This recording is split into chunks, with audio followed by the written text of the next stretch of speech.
Tiga calon presiden telah menunjukkan ide dan gagasan terbaiknya dalam debat Capres Perdana pada Selasa malam kemarin. Siapa paling bertaji dan mendapatkan simpati dan seberapa besar pengaruhnya terhadap pemilih? Selengkapnya telah bergabung bersama kami ada Jubir Timnas Amin Bestari Barus, Wakil Sekretaris TKN Prabowo Gibran Saleh Prataunan Daulay, dan Jubir TPN Ganjar Mahfud ada Mas Tama S. Langkun.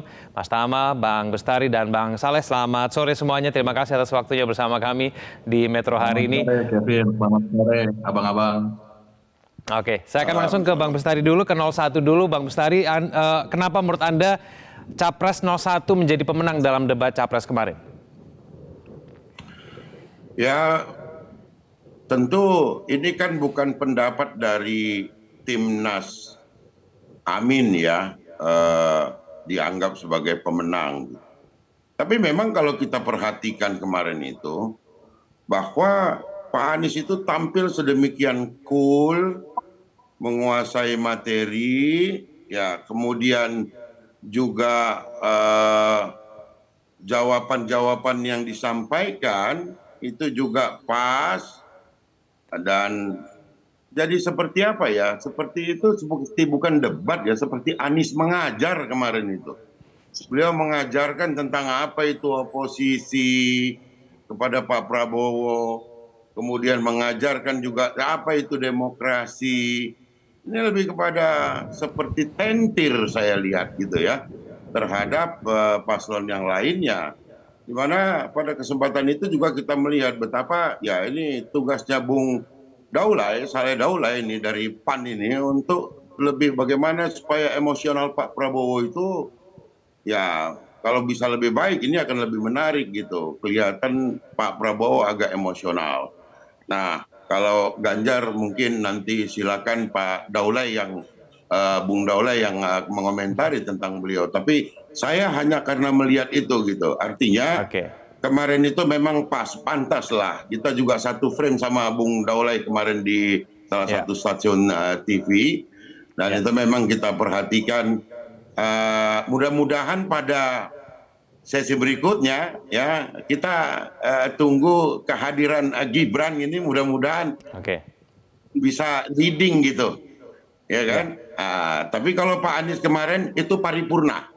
Paripurna, mantap, tegas, dan boleh dikatakan pilih. Mudah-mudahan dalam 2-3 hari ke depan bahwa ada lembaga survei tadi menyebutkan itu perlu juga kita minta survei ulang. Apakah bisa kemudian memperlihatkan hasil yang terbalik dari apa yang selama ini disiarkan oleh berbagai pihak terkait dengan hasil survei lembaga survei yang saya kira itu rekan daripada Bung Saleh Daulay juga gitu. Baik. Nah, langsung ke yang paling menarik bahwa ada yang diisyaratkan Pak Anies ini sangat luar biasa mengenai nomor Wakanda Indonesia Forever. Artinya apa? Bahwa Pak Anies menggaranti bila mana saya nanti terpilih menjadi presiden, jangan takut melakukan kritik. Sepedas setajam apapun, yakin tidak akan diproses hukum. Saya kira itu. Oke, baik. Bang Saleh Daulay, kenapa kemudian Capres 02 menurut Anda menjadi pemenang dalam debat kemarin?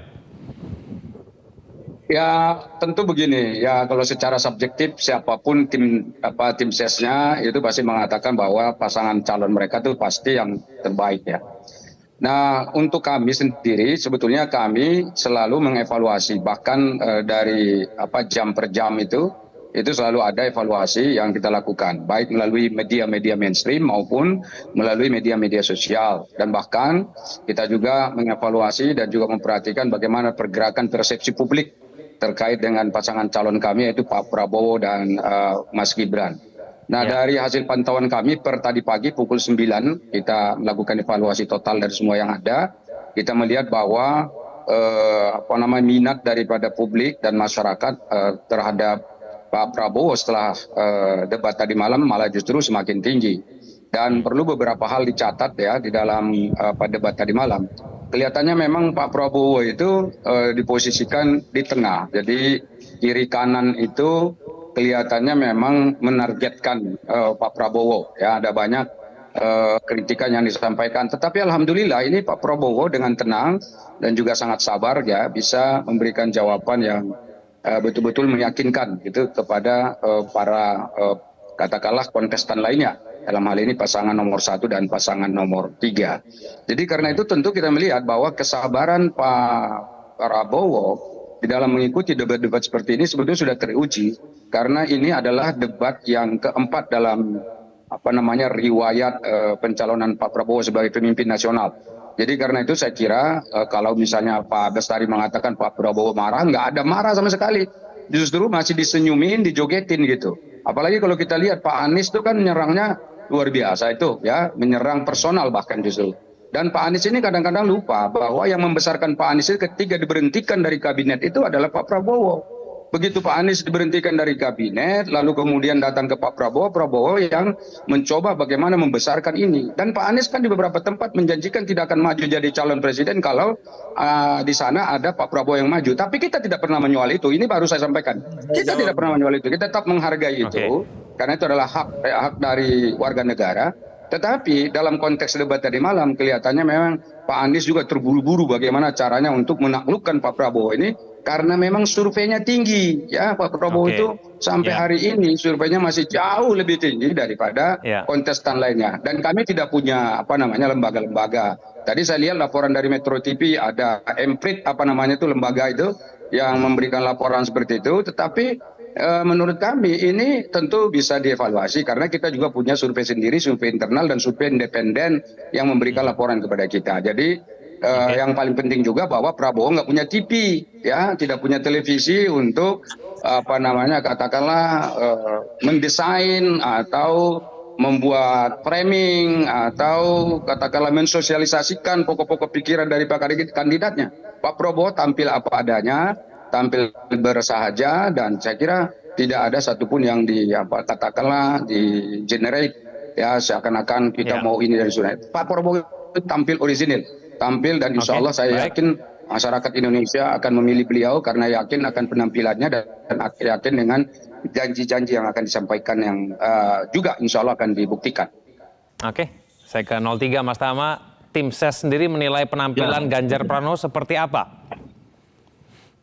Ya, penampilan Mas Ganjar semalam tentu saya sangat baik ya, sesuai dengan yang kita harapkan. Dan memang apa yang disampaikan itu sudah menggambarkan bahwa memang Mas Ganjar sebagai capres yang merakyat. Itu yang kemudian muncul di ruang publik. Poin lainnya kita juga melihat posisi Mas Ganjar yang memang dia tidak abu-abu, dia jawab semua pertanyaan dengan baik, dia tastes, satset, jelas, dan tidak ada yang mengawang-awang. Jadi semuanya berdasarkan dengan fakta yang ada, realita yang ada, dan bahkan itu berangkat dari masukan masyarakat pada saat Mas Ganjar melakukan kampanye di hari pertama. Kita dari Sabang sampai Merauke ada Prof. Mahfud dan Mas Ganjar yang pergi dari sana. Kemudian juga apa yang disampaikan semuanya simpel, tetapi tidak lepas konteksnya bahwa tema perdebatan hari pertama kita bicara soal hukum, soal HAM, pemberantasan korupsi, demokrasi dan pemerintahan. Itu semua dijawab dengan sangat baik. Dan sebagian besar pertanyaannya itu berdasarkan dari experience atau pengalaman Mas Ganjar sendiri sebagai kepala daerah. Itu yang kemudian kita lihat dan kita juga melihat ketika kemudian paslon saling menagih janji, saling mengungkit soal masa lalunya, Mas Ganjar tetap fokus pada apa yang ingin dia sampaikan kepada masyarakat dan tidak hilang dari konteks yang menjadi tema dari perdebatan. Jadi saya rasa mudah-mudahan ini akan terus dijaga dan pada perdebatan selanjutnya mudah-mudahan juga bisa seru begitu ya, karena kita melihat semalam itu demokrasi hadir karena di antara para paslon itu betul-betul saling menanyakan apa yang menjadi substansi permasalahan. Demikian ya. Oke. Ya, tadi Bang Saledoleh mengatakan 03 dan 01 secara sengaja tampaknya ingin menyerang dari 02 begitu. Posisinya 02 di tengah. Kita tahu ada pertanyaan dari Mas Ganjar kepada Pak Prabowo mengenai putusan MK juga. Apakah memang betul ada niat untuk menyerang Prabowo secara sengaja melalui pertanyaan dari Mas Ganjar, Mas Tama? Ya, Mas Kevin, apa yang ditanyakan kan sebetulnya bagian dari kita bersama untuk mengingatkan kira-kira program apa yang tepat untuk menjawab permasalahan-permasalahan yang terjadi. Jadi tentu apa yang ditanyakan tidak ada tendensi, apalagi dia keluar dari konteks, sama sekali nggak ada. Jadi apa yang ditanyakan itu sebetulnya untuk meneguhkan kita. Kalau kita kemudian bicara soal HAM, kita bicara soal menegakkan isu HAM, itu tentu ada tahapan-tahapan yang perlu dilewati. Pertanyaannya, bagaimana ketika ada perkara-perkara PHB atau pelanggaran HAM berat itu yang belum selesai? Tahapannya seperti apa? Saat ini sudah dilakukan pada saat Prof. Mahfud menjadi Menko Polhukam, itu ada upaya penyelesaian non yudisial. Ada 614 korban, itu yang sudah kita pulihkan haknya. Ada pengobatan seumur hidup dan lain sebagainya. Nah, kita masih punya PR. PR-nya apa? Tentu yang bicara soal yudisial ini yang belum jalan. Nah, upaya-upaya pencegahan lain apalagi? Misalnya, kita berusaha untuk meratifikasi konvensi PBB terkait dengan penghilangan paksa. Itu kan juga bagian dari pencegahan. Artinya apa? Yang ditanyakan tentu saja tidak keluar dari konteks yang akan dijelaskan, dari konteks yang akan ditegaskan oleh Mas Ganjar sebagai capres. Nah, poin lainnya misalnya ada pertanyaan soal MK-MK. Ya secara poin, secara substansi, beberapa pihak sudah bilang selesai. Tapi kan perdebatan di masyarakat, kelompok mahasiswa, silakan tanya sama teman-teman BEM UGM, teman-teman BEM UI, Melki yang kemarin konon katanya kena teror dan lain sebagainya. Artinya itu masih dalam konteks masalah paling aktual di negara kita. Demikian Kevin. Bang Bestari, apakah memang ada niat untuk menyerang secara personal kepada 02 dari 01, Bang Bestari? Oh, bukan menyerang, tetapi menyampaikan fakta. Jadi perlu disampaikan juga begini, kalau mengatakan bahwa yang membesarkan Pak Anies itu adalah Pak Prabowo, itu salah besar. Anies sudah besar duluan gitu loh. Dan pada saat itu adalah tim suksesnya Pak Jokowi. Dan saya berani taruh sebetulnya, kalau seandainya pada waktu itu Pak Gerindra itu tidak mencalonkan Anies melawan Ahok, saya kira siapapun yang dicalonkan itu akan kalah. Dan Anies cukup berperan di dalam meningkatkan kursi Gerindra. Jadi jangan dikatakan ini sebagai satu hal yang sifatnya adalah menekan Pak Prabowo pada pembicaraan itu. Justru Pak Prabowo sendiri yang membuka itu sehingga Pak Anies perlu menyampaikan fakta bahwa Pak Prabowo tidak tahan berada di koalisi karena susah bisnis. Nah, kalau mengenai yang tadi dikatakan adalah bahwa kita saling menyerang, sebetulnya tidak. Namun sebetulnya serangan yang paling keras itu dilakukan oleh Ganjar kepada Pak Prabowo, sampai-sampai Pak Prabowo harus menunjuk. Kenapa? Anda kok sepertinya tidak bertanya kepada Pak Mahfud, kan Pak Mahfud yang urus hal itu satu. Kedua, tendensius sekali Anda kepada saya, kan kira-kira gitu ada yang disampaikan. Yang ketiga juga yang menjadi catatan, saya heran seperti tidak siapnya itu Pak Ganjar ketika terpaksa terakhir itu mengeluarkan contekan. Masya Allah, saya bilang ini berarti tidak siap. Mudah-mudahan ke depan nggak ada lagi contekan-contekan sehingga atau titipan-titipan pertanyaan sehingga itu nanti dilihat orang malah makin waduh, sayang sekali kalau Pak Ganjar dianggap nanti tidak siap di dalam mengikuti debat ini. Saya kira itu. Oke, baik, saya akan berikan kesempatan kepada Bang Saleh dulu. Namun kita akan bahas itu usai jeda ya, Bang Saleh ya. Kita tunda dulu pembahasannya, nanti saya akan berikan kesempatan kepada Bang Saleh. Kita harus jeda dulu Bang Saleh. Bisa jangan kemana-mana, kami akan kembali. Kembali kita lanjutkan dialog kita, Bang Saleh. 01 tidak menyerang 02 kok, biasa saja kok dalam debat itu, justru malah 02 yang menyerang 03 begitu. Menurutnya katanya tendensius dan segala macam. Tanggapan Anda Bang Saleh? Apa? Itu boleh-boleh saja. Jadi kita nggak pernah ada mempermasalahkan itu. Pak Prabowo ketika mengatakan ini Anda tendensius kan dijawab juga semua pertanyaannya. Jadi karena itu sebetulnya nggak masalah. Pak Prabowo kan sudah biasa menghadapi dilema politik seperti ini, dan juga dinamika politiknya juga memang ya adanya yang seperti itu. Jadi tidak usah dipersoalkan juga soal bahwa kubu satu katakanlah seakan-akan menyerang Pak Prabowo, dan kubu 3 juga seperti itu. Kita insya Allah tetap konsisten. Biasalah kan kita di tengah.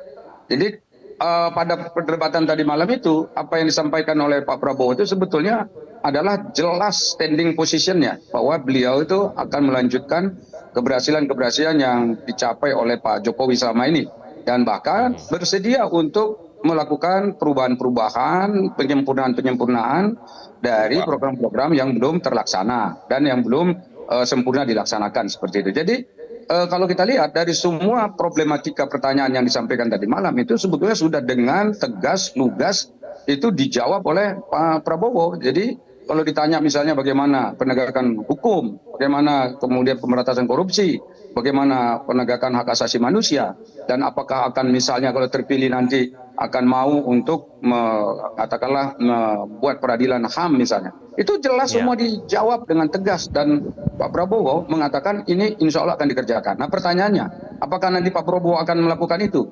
Jawabannya sederhana.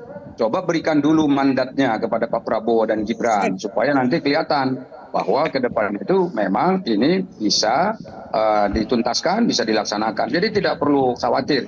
Dan kalau kita lihat apa yang disampaikan oleh Pak Prabowo itu ada poin penting yang luar biasa saya kira perlu dicerna oleh kita semua bahwa dengan kecintaan yang luar biasa kepada bangsa ini, saya yakin Pak Prabowo tidak akan main-main ya untuk menjalankan amanah itu. Bahkan dia mengatakan saya ini tidak mengejar-ngejar jabatan.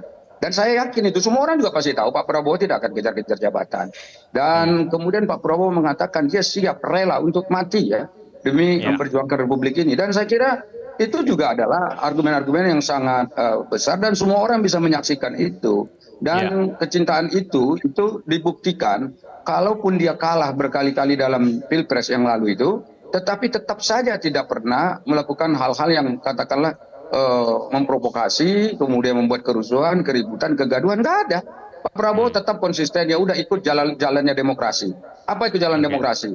Kalau kita masih kalah sekarang, kita akan berjuang untuk menang pada pemilu dan pilpres yang akan datang. Itu dilakukan. Dan alhamdulillah kalau misalnya kita lihat ya, dengan partai-partai yang lain itu ya saya lihat Pak Prabowo ini justru mengembangkan dan membesarkan partainya. Sekarang partainya luar biasa loh. Saya kira itu dapat nomor kedua terbesar di Senayan. Itu saya kira hasil dari kesabaran beliau. Kemudian terkait dengan bagaimana tadi Pak Anies ya.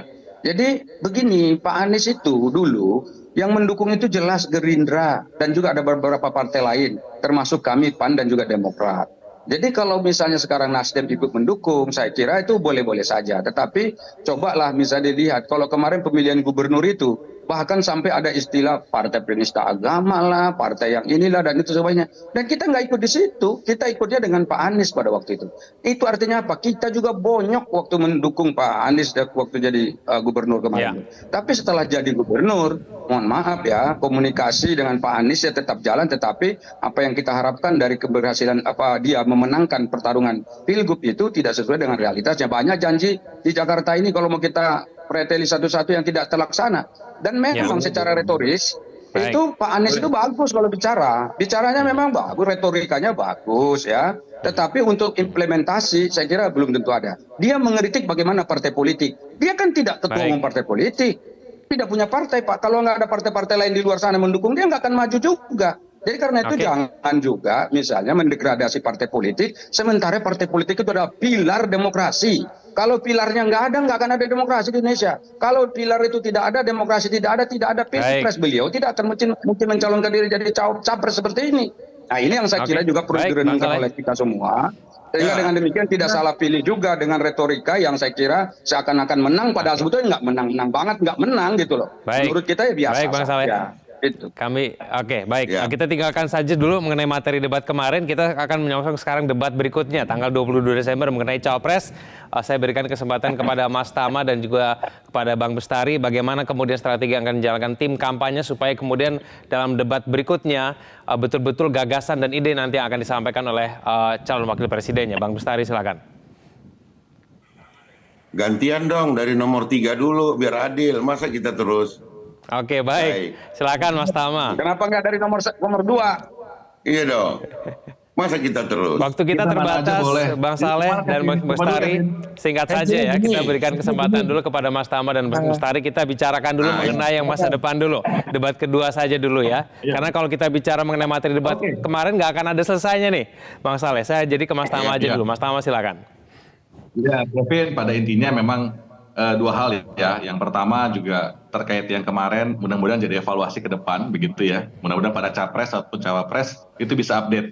Nggak lagi bicara soal undang-undang ITE yang sudah diketok kemarin. Ini kan juga Ya. bentuk dari capres yang nggak update ya. Seperti yang Mas Andi sampaikan kemarin, masih bicara soal undang-undang ITE padahal sudah diketok. Kira-kira begitu kan nggak update ya. Bentuk dia nggak paham dan nggak ikuti soal hukum. Itu yang satu. Nah, kemudian yang kedua, terkait dengan yang ke depan, tentu saja kita tetap optimis ya dari 03. Kita optimis dengan posisi Prof. Mahfud dan kapasitas beliau, baik dari sisi rekam jejak beliau, baik dari sisi kapasitas ya sebagai Menko Polhukam begitu, maupun dia sebagai seorang guru besar dan pengalaman yang paripurna di cabang-cabang kekuasaan, baik di legislatif, baik di yudikatif, maupun di eksekutif. Jadi saya rasa untuk yang ke depan ini akan terus kita lakukan, dan soal persiapan saya rasa kapanpun, dimanapun, dengan siapapun, Baik. paslon kami siap untuk berdebat. Demikian, Mas Baik, Kevin. Bang Bestari, singkat saja silakan. Baik, saya kira justru perdebatan yang kedua ini tentu antar cawapres ya. Ini jauh lebih ditunggu daripada debat capres itu sendiri. Nah, apa persiapan dari paslon kami atau dari cawapres kami? Tadi pagi kita lihat VT-nya rame, olahraga. Cukup dengan itu olahraga, karena materi semua sudah ada di dalam kepala. Saya kira itu. Dan tentu kita berharap ini adalah satu yang debat yang berkualitas ya. Ya, kita sangat menunggu itu. Jutaan masyarakat Indonesia akan menunggu. Saya kira itu. Oke, singkat saja Bang Saleh, sedikit saja. Gibran siap debat cawapres nanti 22 Desember? Ya, perlu saya tekankan bahwa Gibran Raka Buming Raka, ya, cawapres nomor 2, insya Allah akan siap untuk menghadapi debat yang akan datang. Dan ingat, kami tidak pernah sombong, tidak pernah takabur, tidak pernah jumawa, mengatakan paling lebih pintar. Karena di dalam Al-Quran Allah mengatakan, Innallaha la yuhibbul mutakabbirin. Allah nggak suka dengan orang-orang yang sombong dan orang takabur. Karena itu kita ikuti saja. Nanti perdebatannya seperti apa, kita doakan nanti demokrasi kita berjalan dengan damai, teduh, dengan senyuman. Kalau ada yang mengeritik, memberikan fitnah, hoax, dan seterusnya, kita jogetin saja, kita senyumin, kita doakan. Allah memberikan ampunan kepada semuanya. Terima kasih. Baik, terima kasih Bang Saleh, terima kasih Mas Tama. Bang Bestari, terima kasih atas waktunya bersama kami di Metro hari ini. Selamat sore semuanya. Jelajahi cara baru mendapatkan informasi. Download Metro TV Extend sekarang.